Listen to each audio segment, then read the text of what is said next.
আজকে সকাল সকাল ঘুম থেকে উঠে ফেসবুক ইনস্টল করতে করতে দেখলাম যে ভাইরাল একটা নিউজ হচ্ছে তনি আপু আবার বিয়ে করছে। আবার কেন বিয়ে করছে? আসলে মানুষের এত প্রবলেম, বাংলাদেশে মানুষও পারে বটে। একটা মহিলা হাজব্যান্ড নাই বিয়ে করতে পারে, যা যা পার্সোনাল লাইফ আছে এগুলো নিয়ে পাবলিকের এত সমস্যা কেন কি জানি। হ্যালো এভরিওয়ান, সবাই কেমন আছেন? আশা করি ভালো আছেন সবাই। এতে সকাল সকাল কাজে লেগে গেলাম। প্রথমে রাত্রে শরীরটা খারাপ ছিল, এর জন্য ধোয়া ফেলাগুলো ধোয়া হয় নাই। এই তো সকাল সকাল উঠে ধোয়া ফেলাগুলো ধুয়ে এরপরে বেসিনটা একটু ক্লিন করে নিচ্ছিলাম। এই তো ক্লিন করার পর আসলে জিনিসটা একদম চকচক করে, তখন আলাদা একটা মনের মধ্যে একটা শান্তি লাগা কাজ করে।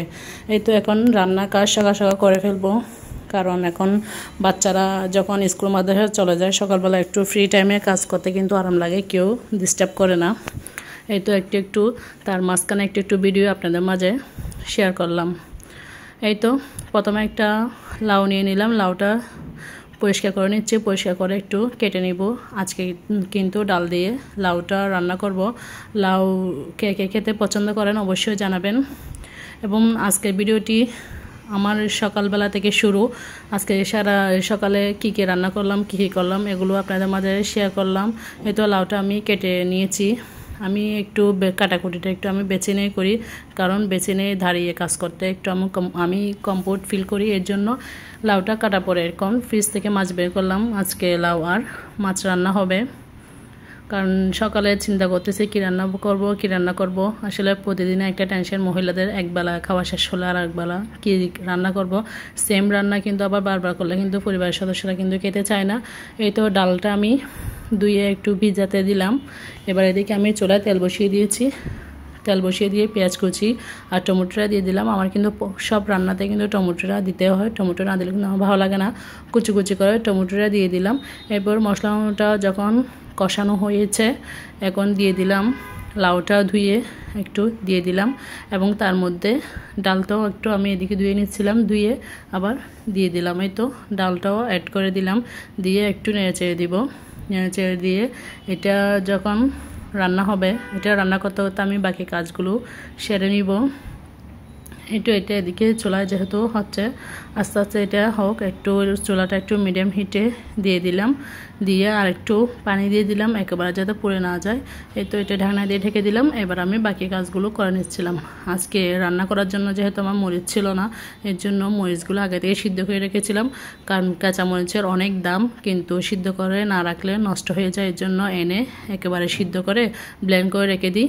আবার অনেক সময় আপনার হচ্ছে সিদ্ধ করেও ডিপ ফ্রিজে রেখে সংরক্ষণ করলে ওটা কিন্তু মরিচের ফ্লেভারটা ঠিক থাকে, তখন আর প্রবলেম হয় না। একবার ব্লেন্ড করে রাখার চেয়ে যখন যা লাগে তা ব্লেন্ড করি, এরপরে আপনার সিদ্ধ করে ফ্রিজে ঢুকে রাখি। এই তো এখন মরিচটা আমার ব্লেন্ড করা শেষ।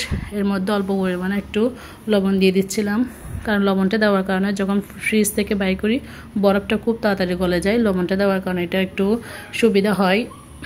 এই তো আমার মতো কে এরকম মরিচ তারপর আদা বাটা রসুন বাটা রাখলে লবণ দেন অবশ্যই জানাবেন। এগুলো করতে করতে এদিকে আমার রান্নাটা কিন্তু মোটামুটি হয়ে গেছে, লাউ রান্নাটা। এখন একটা ডিম ফাটিয়ে দিচ্ছি। ডিমটা দিলে কিন্তু মজা লাগে, আমি কিন্তু ডিম ইউজ করি। আপনারা কি কেউ ইউজ করেন লাউয়ের মধ্যে এভাবে ডিম?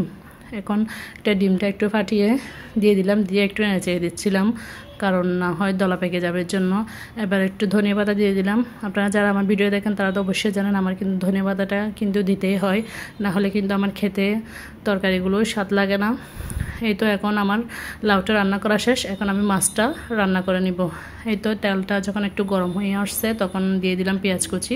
এই তো বাকি মশলাগুলো দিয়ে মশলাটা কষিয়ে নিলাম।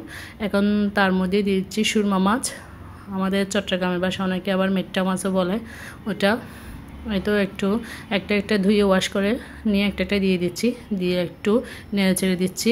আসলে মাছটা দেওয়ার সাথে সাথে নাড়াচাড়া করে দিলে মশলাটা একটু মাছের গায়ে ভালো করে ঢুকে যায়, মাছও আবার ভেঙে যায় না। কিন্তু এই কাজটা কিন্তু মাছ দেওয়ার সাথে সাথে করতে হয়, পরও করলে কিন্তু আবার মাছ যখন একটু গরম হয়ে আসবে তখন করলে কিন্তু আপনারা দেখবেন যে এটা ভেঙে যাবে। এই তো এখন একটু টমেটো দিয়ে দিলাম, একটা কুচি কুচি করে লম্বা ফালি করে, দিয়ে একটু ডেক্সি ধরে হাতে নাড়া দিচ্ছিলাম। এদিকে আমার হচ্ছে আবার হাজব্যান্ডের জন্য রুটি ভাজতে হবে, পরোটা আমি কিন্তু ফ্রোজেন পরোটাগুলোই খাই। এই তো এখন পরোটাটা আমি ভেজে নিচ্ছি। একটু পাউডার দেওয়ার পরে একটু সরষের তেল দিলাম। আমি কিন্তু সবসময় সরষের তেলটা খাই, এর জন্য এই তো সরষের তেল দিয়ে পাউডারটা উলট পালট করে একটু ভেজে নিচ্ছি। এদিকে আমার রান্নাটা হতে হতে আমি পাউডারটা ভেজে নিচ্ছি। সকালের আয়োজন যেহেতু এটা আমার নাস্তাটা এখন হট বাহিরে ঢুকে রাখবো, যে যখন ঘুম থেকে উঠবে খাবে, সমস্যা না। মানে নিজের গাছটা নিজে এগিয়ে রাখতেছি, কারণ এখন রান্না শেষে আবার এডিট করতে হবে, আবার ভিডিও আপলোড করতে হবে, বাসার অন্যান্য কাজকাম আছে, এর জন্য একটা নিজে করে ফেলতেছিলাম।